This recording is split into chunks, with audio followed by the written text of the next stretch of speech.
It's a Final Word Daily. Adam Collins and Jeff Lemon in the middle of Edgbaston. Stumps Day 2. Jeff, tell us about it in 30 seconds. Australia started not too well. Bang, bang, as you like to say. Stuart Broad 2 in 2. Warner and Labuschagne. Steve Smith gets out for 16 on the stroke of lunch. Ben Stokes, LBW, doing the 3 for 67 in all sorts. And then partnerships develop. It was 82 between Travis Head and Usman Khawaja. And then Cameron Green comes in 72. It was 81, then 72, then 91 with Alex Carey. They are 82 behind at the close. Khawaja's still there on 126. Carey on 52. The game in the balance. 82 runs behind Australia. Some really important partnerships at tough times after losing 2 wickets. Bang, bang on 29 in the 11th over. Warner chopping on. I mean, he loves playing that shot, forcing through the offside. I mean, it's a little bit live by a sword, die by a sword kind of thing. Like you've been playing that for 12 years. Doesn't play it well.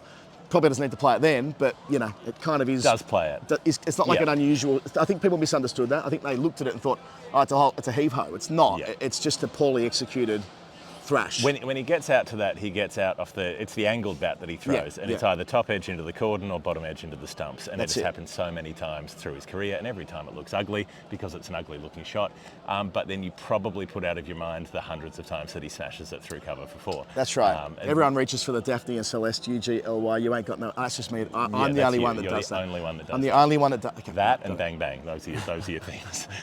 That's what you've got all to yourself. That and having a Guy Rundle, which Harry Brook did, which we may come to later when we reach the Hall of Fame. Nonetheless, it's Warner. Okay, the field's choking him off at that point. He doesn't have an easy get-off strike sort of shot, but he looked pretty good. He was moving well. He was coming across his stumps. He was getting well forward to Broad. He was almost batting to him like he was a spinner at times, like get right on top of the ball and smother it and make sure that nothing could get through. He didn't look bothered by facing Stuart Broad. 2 things that stood out to me with the Warner-Broad thing. Last night, when they had to face 4 overs, Broad took the new ball. Warner put himself on strike. He didn't put himself down the non-striker's end. Both players did it right, because Broad...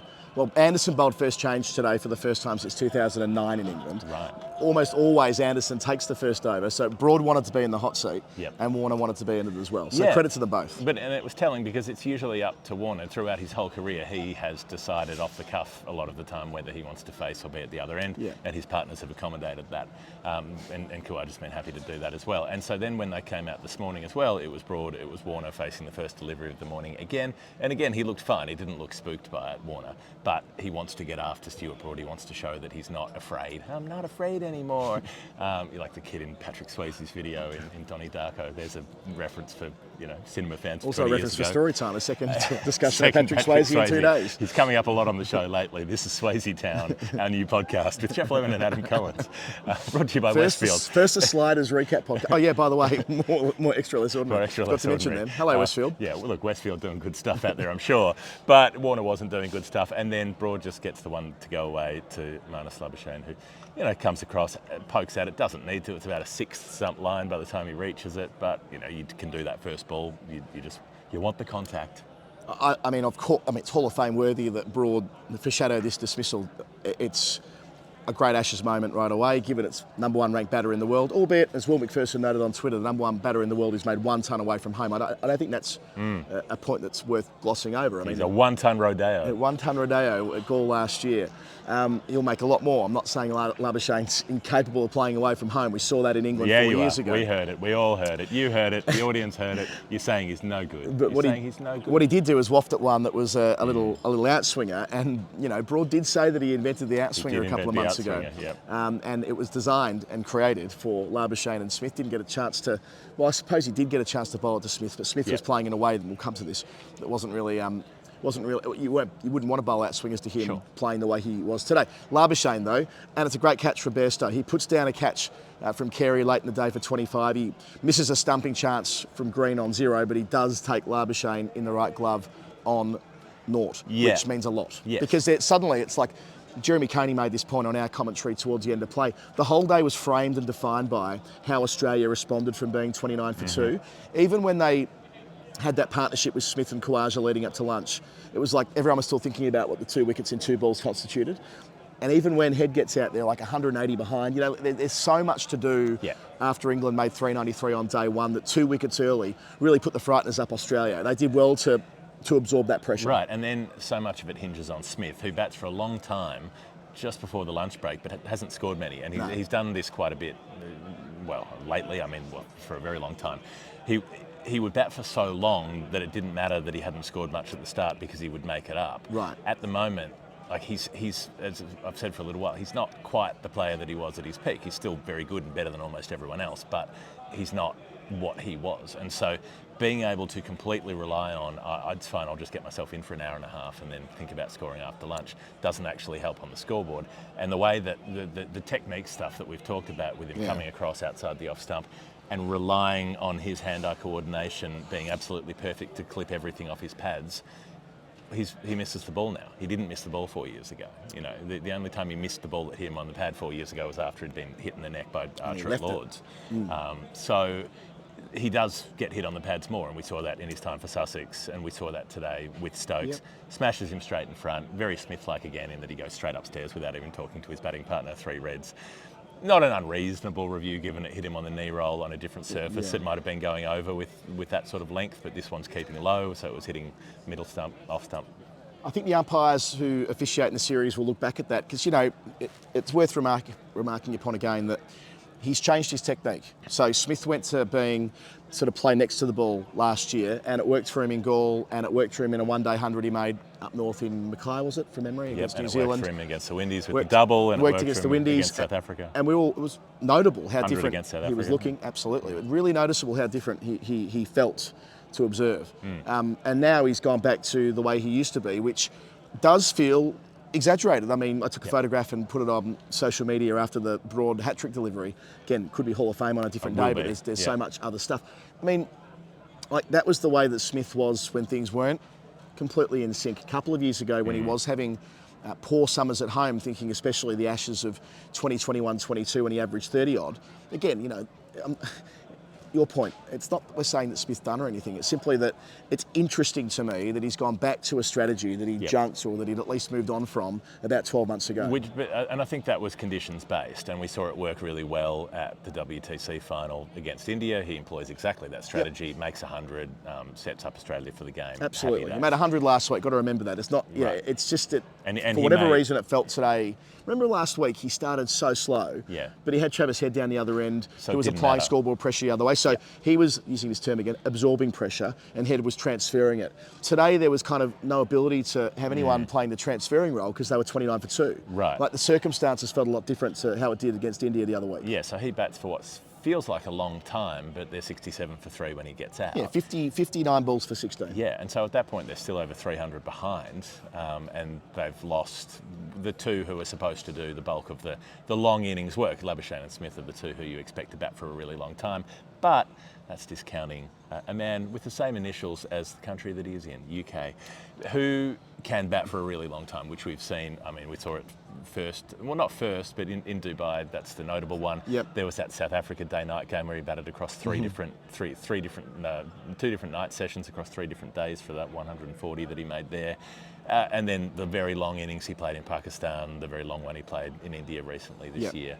He's shown that ability to be able to withstand intense heat, physical conditions being difficult. It wasn't like that today. He batted in his long sleeve jumper all day long, and wasn't bothered about the temperature at all when everyone else was batting in their shirt sleeves. It was only low 20s. Very comfortable for him, and he just booked in for the day. He did, and I think that it's a surface that lets you play like it's more in Asia, right? Where Khawaja has become an expert at succeeding on the slower surfaces, what we saw at Karachi, what we saw at Lahore, specifically what we saw at Ahmedabad actually, where it was nothing doing, it was flatter than flat, there was no pace in the wicket, and he was able to get on that back foot of his. The number of pull shots he played today that were hitting the stumps, I mean, not only off the spinners either, these were pull shots from seamers that just weren't getting up because the pitch in the first session. And he's happy to go across, and like, I think that's on the basis of what he's been able to develop in Asia, that weirdly he's able to apply at Edgbaston. Had you said that 3 weeks ago, I would have said you're stark raving mad. They're going to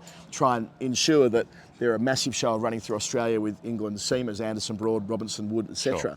But because they've gone the other way, and they might have overdone the pitch here with the flatty they requested, well, you know, the extent to which Stokes and co informed what's happened here. We don't know. We don't yet know. Maybe it was the curator here reading the price signals and going, well, that's what the team have said they want in the media. But they said fast and flat, and this ain't fast. This ain't fast. This is no good. I mentioned yesterday it's kind of... Vin Diesel is not featuring in any film about this pitch. No, reminiscent of Rawalpindi and Ahmedabad, the two dreadful pitches we saw earlier in the last 12 months. So yeah, that was an interest to me. Khawaja hasn't got a great record in England, a little bit like the way that he played in Dubai and in Sri Lanka and in India. Everywhere he's gone where he seemingly has a point to prove, he's done so emphatically with a massive Test 100. And today is exactly that. Like he may have he's only on 126. He's on 126. He's not 200 plus. He hasn't got Australia in the black yet. They may still end up with a first innings deficit. But he batted for 25 overs after he made his 100. Yeah. That's somebody booking in. That's not, okay, I've made my 100 now, I've made my point, I'll see you later. And they needed him to. On every occasion, those partnerships I ran through before. 38 with Smith, 81 with Head, who we haven't touched on yet, batted nicely, breezily, started turning the volume up using his feet, then got caught at mid-wicket against the flow of play. They needed that wicket at that time. 72 with Green. Every time England took a wicket, the crowd are involved. England believe they're only 2 wickets away from a lengthy Australian tail, and there he is, Khawaja, starting again with a new partner. He's become such a senior pro. But the Travis Head partnership, that's essential. I'm going to go ahead and say this sentence, Head helps release the pressure at times. Travis Head takes the pressure off Khawaja in the same way that you talked about him doing so with Smith. In the previous Test match, he goes after him. He hits a 6 down the ground. He starts taking on, and his first, say, 2 overs against Moeen Ali, he looks very dicey. He's not sure what he's doing. It's just before the lunch break. He goes back, lets a couple hit him on the pad. You know, he looks like he can't remember how to do it. And you think, oh, this is why they didn't pick him in Sri Lanka last year or in India to begin with. And they're bumping him too, right? Down the other end, they're bowling short to him and they're setting. What India failed to do last week was set a fly slip. And they had the fly slip straight away where he scored so many runs down there. Fine leg, deep backward square, man around the corner, man in close on the onside. Like they basically said, we're going to, and they had a silly point in for him at one point. Like we're going to bomb you with short stuff. They had a short leg about 10 paces back. He did play in Sri Lanka, but I mean, they were thinking about not picking him in Sri Lanka for that reason. That's what I meant to say. So, but after that, after he comes back after lunch, he settles in and he realises, I've got to attack. That's my method of defence. And then Khawaja starts to go with him. He's like, okay, well, this is fun. We're having a good time here. I might hit a 6 off Moeen Ali. I might carve one inside out over cover and just... How about Khawaja's dancing at Moeen in that partnership? It was glorious. It was beautiful. And so, sure, at this point, like, they're only pushing up towards 150. They're still a long, long way behind, but it feels like they're feeling good. They've got something going, and Travis Head gets out against the run of play, caught at mid-wicket when he just doesn't get the ball up and Crawley catches it. But it means that there's a bit of life in the Australian innings. Then Green comes in, he settles in, he starts playing a few shots as well, and then Khawaja's just happy to occupy the crease at that point. While Green does that, Green gets out, should have been stumped second ball, wasn't, best so misses it. And then Carey comes in and does what Carey does, like vital runs for the 3rd innings in a row after the twice in the WTC final. Moeen's a funny old duck, isn't he? I mean, I could have told you he would go at 5s and take a couple of wickets with his best ball. It's just what felt foretold in the same way that him making 18 off 19 felt inevitable yesterday. Like the way he gets Green out is a delivery that's reminiscent of what he bowled to Virat Kohli at Chennai, I think it was, in early 2021, through the gate. Borderline unplayable from Green's perspective in terms of how far down the track he got to it, only for it to spin through the small gap it had to go through in the gate. So no batter error from Green there, but Moeen's best ball, this was Stokes' argument before the Test match, that his best delivery can get anyone out in the world. And they needed it then for the same reason they needed to get Head when he went, because it was exactly the moment when Green was looking to counter-attack and Khawaja was going with him. So this is an emblem of, how they did have that push and pull feel to it. And when like that delivery, Moeen's always been able to bowl that delivery occasionally. Like that's a thing that's been a consistent part of his career. So we saw that, which was the best of him, and we saw him getting hit over the fence a whole bunch of times, going at about 6 and over. Dingers. So it was that classic mixed bag. And then Khawaja sort of slows down while Carey's there, because Carey's being pretty busy and ticking the ball around as he does. Didn't get the reverse out, Carey, not until after he'd passed 50. The ball anyway. after, I think, So once he ticked that off, and Khawaja gets to his 100, he has a false start, he drives it through cover, and he's like, I've got that, and then the ball slows up and stops inside. Believe me, so did I. I called the 100 off the cover drive. I'm like, he go moves to a centre. No, he doesn't. He comes back for a second and moves to 98. He moves to the Century Apartments, which are just behind Edgbaston here. That's where you need to put your pin to get your taxi to drop you off. Yes, if you can't get into the ground. Century Tower. Yeah, that's where Usman Khawaja's just moved there. This is the latest breaking news on the final word. And then he plays the little steer behind point. Yeah, nice way to get there. That rolls down for 4. And well, I think let's leave the celebration to the final word. Yeah. Well, before we go there first, let's say he also gets out afterwards to a screaming Stuart Broad delivery. Yes. One of 12 no balls bowled on the day. Were you going to do this in the Hall of Fame? You could. Am I getting ahead of this? No, we'll do it. It's not really Hall of Fame worthy. Well, I mean, it's another no ball, and it's a corker of a delivery. It cuts in off the seam. Wobble seam, round the wicket, second ball with the second delivery with the second year ball. Australia are still about 130 odd behind at that point, something like that. If Broad's boots behind the line, we're having a very, very different conversation at the close of play about Australia's state, because they'll have been having scoreboard pressure applied to them. Again, I mentioned it, Australia's tail is much longer for not having Mitchell Starc there. Cummins at 8, fine, but 9, 10, 11, any of them could be raffling 11 on a different day. Yeah. So that is an issue for Australia as we move into tomorrow. But if Broad not keeping his... I mean, it's not just a Broad thing. There's been 12 no balls today, 13 in the innings, 6 of them from the last delivery of the over. Work that out. There must be something in this. Anyway, wider bowlers, I don't understand it. The risk reward. I get trying to push up against the line, but being always right just on the edge of a no ball, that means that, I mean, would have Broad dismissed Khawaja with a delivery like that had he been 10 centimetres further back? I mean, in all probability, he would have. It's just, it strikes me as something that has gone for fast bowlers, this is, that because they're trying to mark their run up by a centimetre, right? You know, they mark it out to the centimetre. Well, there has been some study on it that even changing the distance by an inch or so massively changes the velocity and can change the trajectory. So you can't necessarily bowl the same ball if you're 10 centimetres further back, but you only need to be 10 millimetres further back. I just mean cutting the line with a different part of your boot. Yeah, so you're never going to get in trouble in the first place, yes. Which, you know, we've seen many bowlers, Cummins last week at the WTC final, fall into this trap of pushing, then the wicket ball's the one that's called. But yeah, it was a massive moment late in the day. Let us now go to the Final Word Hall of Fame. Final Word Hall of Fame, where we pick our most final word moment of the day. It's brought to you by Westfield London and Westfield Stratford City. It's Father's Day in the UK tomorrow. It's not Father's Day in Australia tomorrow. If you're listening in Australia, well, this isn't strictly for you, but you could still go to a Westfield. They have some in Australia. They're Westfield Parramatta. They're a fine place to go if you need a field in the West. But if you're here, you could take your dad down there, or you could go down there to get something for your dad, because it's a very dad-friendly place. It is indeed. And even if you're listening to this on Sunday, why wouldn't you, if you're the type of guy like me, probably like you, who doesn't always have their ducks in a row when it comes to these things, and you want to catch up after the fact, buy a gift voucher. Many options there. You can buy clothes online, any of the shops. We talked about Charles Tyrwhitt yesterday, beautiful clobber from there. Why not? Get him a shirt, get him a tie, give him a night out, hitting dingers. Yep. You can go to Putt Shack and play some golf if you're so inclined. All-Star Lanes and do some 10-pin bowling. All-Star Lanes. Iguanas for the Keep Puppy Happy free Corona.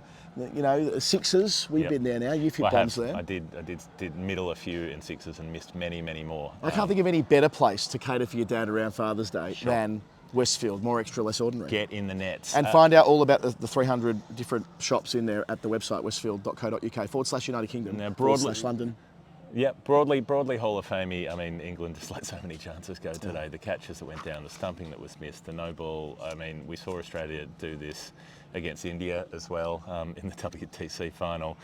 We saw Travis Head miss that one, and a couple of bad missed fields and so on. But yeah, England sloppy today. Could have been really on top if they'd been sharper. Should have been. And this comes down, I think, in no small part to the fact they've played very little.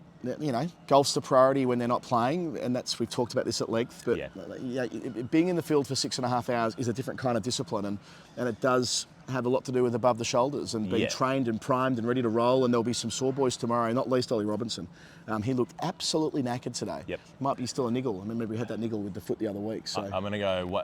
A Hall of Fame nomination would be: we're going to bomb Travis Head with a short ball attack, and Ollie Robinson just bowling powder puff stuff at about 70 miles an hour. That Travis Head was just standing up on his toes and dropping down at his feet. It didn't look very threatening. I've got Harry Brook bowling before Robinson did this morning. That one over off the wrong foot, 65 mile an hour medium pace from our end. I mean, it's very Bazball, isn't it? It's very. He bowled before Robinson. It's very Ben Stokes to say, look, I'm going to just do this because I feel like it. Yeah. And I don't know, I mean, I'm sure he'll be asked about it. It's got nothing to do with the velocity he bowls at or the penetration he achieves. He's not hooping it around at 65 mile an hour. It's just military medium, presumably to get in Smith's head and get him out of the rhythm straight away. It looked like he was bowling off spin. He was coming in off quite a long run, and then just kind of like it seemed like his hand was rolling and the ball was looping out of his hand, like Majid Haq for Scotland used to do, and kind of ballooning down the other end. It looked so park. It was like, I can't say the worst part-time bowling ever, because I think if you discount your kind of desperation picks like Matthew Hayden bowling in Kolkata in 2001, someone who you would never actually go to in terms of a part-time option. But as your first choice part-time option, I reckon it was the worst part-time bowling I've seen. Yeah, it was unconventional, it was horrible, to say the least. The theatre around the hat-trick ball, including it being off target and Smith's leave, I mean, all I can do is grab the photo. I mean, the way he ends up like with his right foot, not his left foot, down the pitch. Doing the splits. It's an extraordinary piece of batsmanship. I don't. Again, it kind of feeds into the. He's Baryshnikov. Yeah. He really leans. You wouldn't want to do a groin strain just doing the splits and then the arms above the head. And the fact that so if he gets Smith there, because he goes Warner, Labuschagne, if he nicks off Smith there, Broad, that would be one of the best hat tricks in terms of quality of player. Yep. And instead he bowls it a metre down the leg side. Gotta love Stuart Broad. Well, the very fact that Broad foreshadowed the Labuschagne dismissal is Hall of Fame worthy, as is the fact that I had to give a 30-second summary on the BBC today. The host said to me down the line, I love your podcast, can you give me a 30-second summary before we get into it? I'm like, okay, let's go. Yep. Luckily, we are well trained for this. This is our version of catching drills after 6.5 hours in the field. We can do a 30-second summary at the end of a day. This has been the final word daily at Edgbaston for Westfield, London and Westfield, Stratford City. More extra, less ordinary. Check them out around Father's Day. All the links and so on are in the show notes. If you like what Jeff and I do, patreon.com/The Final Word. Last night after we recorded the Daily Show, we went upstairs and we recorded Storytime. That history episode will be in your feeds on Sunday, and it includes a brilliant Jeremy Coney cameo that I've recorded this afternoon, where Coney is at his very best. So it's a little teaser for what you got coming ahead of you on the Final Word feed on Sunday and through the week. And we'll be here at Edgbaston on day 3 as well, with Australia resuming tomorrow, 82 runs behind. Might be raining, but even if it is, we'll do a show anyway. Sometimes they're our best. Good night. See ya.